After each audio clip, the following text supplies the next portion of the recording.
ஓம் சாய்ராம். என் அன்பு செல்லமே, என்னுடைய தங்கமே, இன்று மிக மிக கவனமாக இருக்க வேண்டும். என்ன சாய் இப்படி சொல்கிறார் என்று ஒரு நாளும் நினைத்து விடாதே. ஏனென்றால் இந்த சாய் சொன்னால் அதற்கு பின் பல காரணங்கள் இருக்கும் என்பது உனக்கு நன்றாகவே தெரியும். இன்று நீ வெளியில் செல்லும் பொழுது சில இடங்களில் கூட்டமாகவோ சில இடங்களில் ஏதாவது ஒரு பிரச்சனையாகவோ இருந்தால் அந்த இடத்தில் நீ நிற்கக்கூடாது. நீ நான் எது சொன்னாலும் உன் நல்லதுக்குத்தான் சொல்வேன். அதை நீ புரிந்து கொள். உன் வாழ்வில் எப்பேற்பட்ட பிரச்சனை வந்தாலும் அதிலிருந்து நான் உன்னை காப்பாற்றத்தான் நினைப்பேன் முன்பே வந்து. ஆனால் சில சமயம் என்னை நீ உதாசீனம் செய்துவிட்டு போகும் பொழுதுதான் தேவையில்லாத பிரச்சனைக்குள் மாட்டிக்கொள்கிறாய். அப்பொழுதுதான் என்னை பார்த்து கேட்கிறாய், என்னை நீங்கள் நினைத்தால் காப்பாற்றி இருக்கலாமே என்று. காப்பாற்ற முயற்சி செய்தேன். ஆனால் நீ எங்கு என்னுடைய பேச்சை பல இடங்களில் கேட்கிறாய்? நீ கேட்காமல் தானே எல்லா விஷயத்திலும் மாட்டிக்கொள்கிறாய். இந்த முறையாவது கேளு. நீ நிச்சயமாகவே ஒரு நல்ல பிள்ளை. ஆனால் என்ன, சில கோபங்கள் இருக்கிறது. நிச்சயமாக உன் வாழ்வில் சகலங்களையும் கிடைக்கும்படி நான் உனக்கு ஏற்பாடு செய்கிறேன். கோபத்தை குறைத்துக்கொள். தெய்வம் மீது கோபம் வேண்டாம். தாய் தந்தை இவர்களும் தெய்வம் தானே.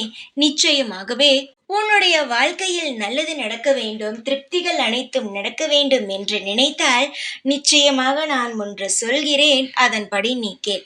எந்த ஒரு கூட்டத்திலும் எந்த ஒரு தேவையில்லாத ஏதோ யாருக்கோ ஏதோ ஒரு பிரச்சனை அந்த இடத்திலும் நீ நிற்க வேண்டாம். நீ பாட்டிக்கே உன்னுடைய வழியில் எதற்காக நீ வெளியில் சென்று செல்கிறாயோ அதன்படி அதனுடைய வழியில் நீ சென்று கொண்டே இரு. அப்பொழுதுதான் நிம்மதி கிடைக்கும். தேவையில்லாமல் பிரச்சனைக்குள் நீயே போய் மாட்டிக்கொள்ளாதே. ஏனென்றால் நம் வெறும் சும்மாக நிற்போம். ஆனால் தேவையில்லாமல் எங்கிருந்து எந்த பிரச்சனை வருகிறது என்பது உனக்கு தெரியாது. அதை முன்பே தடுக்கத்தான் வந்திருக்கிறேன். நீ என்னுடைய பிள்ளை அல்லவா? உன் வாழ்வில் எப்பேற்பட்ட நல்லது எப்பேற்பட்ட விஷயங்கள் எல்லாம் நடக்க வேண்டும் என்று திட்டம் போட்டு வைத்திருப்பது நான் அல்லவா? நிச்சயமாகவே உன் வாழ்வில் ஏற்படும் அனைத்திற்கும் நானே பொறுப்பானவன். உன்னுடைய எண்ணங்களானது தூய்மையாக இருக்கும்.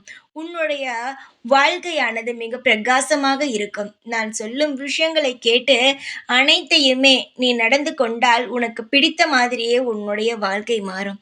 நீ என்னுடைய பிள்ளை. உன் வாழ்வில் அனைத்துமாகவே இந்த சாயான நான் இருந்து உனக்கு நல்வழி நடத்துவேன் தங்கமே. உன்னுடைய அப்பா நான். நீ கவனித்திருக்கிறாயா? நீ எங்காவது வெளியில் செல்லும் பொழுது உனக்கு முன்னும் பின்னும் என்னுடைய படமானது வரும்.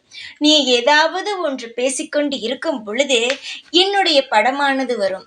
என்னுடைய வார்த்தைகளானதை நீ கேட்பாய். இப்படித்தானே நடந்து கொண்டு இருக்கிறது உன்னுடைய வாழ்க்கையில். சீக்கிரமாகவே உன்னுடைய வாழ்வில் அனைத்துமே சந்தோஷமாக நடக்கும்.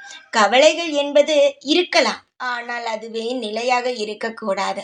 வாழ்வில் நமக்கு பிடித்த மாதிரி அமைய வேண்டும் என்றால் சில கெட்ட விஷயங்களை மறந்துதான் ஆக வேண்டும்.